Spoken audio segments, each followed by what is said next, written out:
25 May 2024 was the black day for Rajkot. Nobody could have thought that a welding machine would lead to such a massive fire that it would claim lives of more than 30 people. A gaming zone where kids and came to enjoy turned into a death zone in minutes. Why? Just because of negligence of basic fire safety. Hey everyone, welcome to Diplotech. This is Harik Kapoor and today we will discuss about why fire tragedies has become common in India.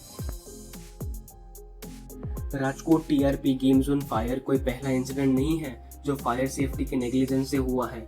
ऐसे तो India में कितने किस्से हैं। Surat Takshashila fire, Delhi hospital fire, Thane chemical fire, Sadar Bazaar fire and the list goes on and on. But इन सब का main root reason क्या है? सरकार है, प्रॉपर्टी ओनर है या फिर हम खुद हैं? चलिए जानते हैं इस वीडियो में। तो इस वीडियो को हमने 3 चैप्टर्स में डिवाइड किया है। क्या ओनर्स की गलती है, क्या सरकार की गलती है, कि क्या हमारी गलती है? चैप्टर 1, क्या ओनर्स की गलती है? जी हाँ, हमारे कॉम्प्लेक्सेस गेमिंग जोन्स के ओनर बहुत कॉन्फिडेंट है कि हमारे यहाँ फायर थोड़ी लग सकती है, हम तो पूरी सेफ्टी रखते हैं। क्या खोता 1.5-2 लाख का खर्चा करके standard fire safety system install करना, इससे अच्छा कोई ऑफर निकालेंगे, अच्छा धंधा भी होगा। बट इन्हीं की नेग्लिजेंस के कारण आज राजकोट फायर ट्रेजेडी में more than 30 people were killed. चलिए, इनकी गलती तो थी ही, लेकिन हमारी प्यारी गवर्नमेंट जो इनकी गलतियों को बढ़ावा देती है उसके बारे में बात करते हैं। चैप्टर 2, क्या सरकार की गलती है? जी हाँ, तो हमारे गुजरात में एक लॉ है दैट स्टेट्स की जो भी ह्यूज स्ट्रक्चर्स हैं उन्हें fire NOC no objection certificate करवाना मैंडेटरी है। ये एक तरीके का लाइसेंस होता है जो गुजरात गवर्नमेंट के द्वारा दिया जाता है। इसमें अप्लाई करने के बाद ऑफिशियल्स आपके प्रेमिसेस में चेकिंग करने आते हैं कि फायर सेफ्टी अरेंजमेंट सही है या नहीं। तो ये टीआरपी गेम जोन ने fire NOC RMC Rajkot municipal corporation से नहीं ली थी। बट इंटरेस्टिंग बात बताऊं? इंटरेस्टिंग बात यह है कि गेम जोन के इनॉग्रेशन पर खुद राजकोट के म्युनिसिपल कमिश्नर आए हुए थे। उन्हें इस बात का पता भी था, बट 3 गड्डी उठाई और अप्रूवल दे दिया। करप्शन जो शायद इंडिया से कभी जाने नहीं वाला। इन्हीं करप्ट ऑफिशियल्स के कारण हमारा सिस्टम ऑन पेपर तो सही चलता है बट एक्चुअली में बिल्कुल भी नहीं।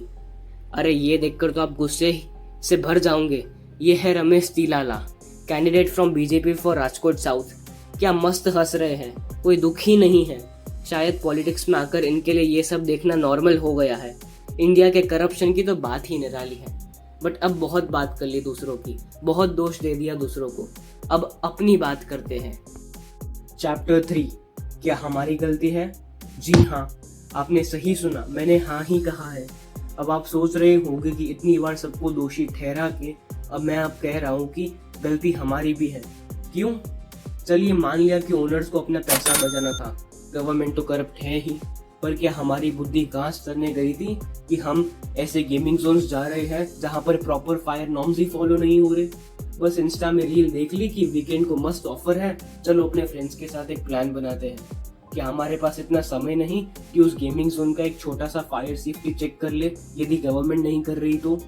लेकिन नहीं, 100 रुपए में bowling is a very good offer, हम तो जाएंगे।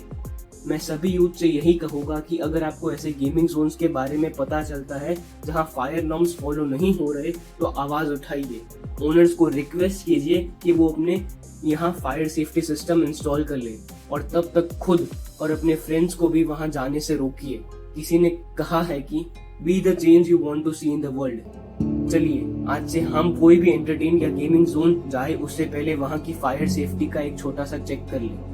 A small check can prevent such fire tragedies and save lots of lives. If you have watched this video till the end, please like, share and subscribe.